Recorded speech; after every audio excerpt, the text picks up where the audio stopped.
চট্টগ্রাম থেকে কক্সবাজারগামী ঈদ স্পেশাল ট্রেনে পাথর নিক্ষেপের ঘটনায় পিয়ার মোহাম্মদ প্রকাশ পিয়ারু ও আব্দুল আল নোমান নামে দুইজনকে গ্রেফতার করেছে চট্টগ্রাম রেলওয়ে থানা পুলিশ। লোহাগাড়ার কলা ওজনে ইট দিয়ে আঘাত করে রহমতুল্লাহ নামে এক বৃদ্ধের মাথা ফাটিয়ে দিয়েছে তারই নেশাগ্রস্ত পুত্র। রাসেলস ভাইপার আতঙ্কে মানুষ এখন যে কোনো সাপ দেখলেই পিটিয়ে মারছে। আজ রোববার সকাল 11টার দিকে চন্দনাইশের পাহাড়ি অঞ্চল ধোপচড়ি ইউনিয়নের চিরিংঘাটা এলাকায় রাসেলস ভাইপার সন্দেহে পিটিয়ে মারা হলো অন্য প্রজাতির 4টি সাপ।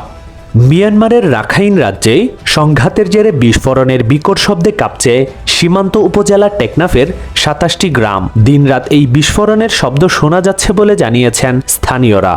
চকরিয়ায় বাড়ির পার্শ্ববর্তী পুকুরে ডুবে মোহাম্মদ সাফওয়ান নামে এক শিশুর মৃত্যু হয়েছে। সাতকানিয়ায় ছিনতাইয়ের প্রস্তুতিকালে কিশোর গ্যাংয়ের 3 সদস্যকে গ্রেফতার করেছে পুলিশ।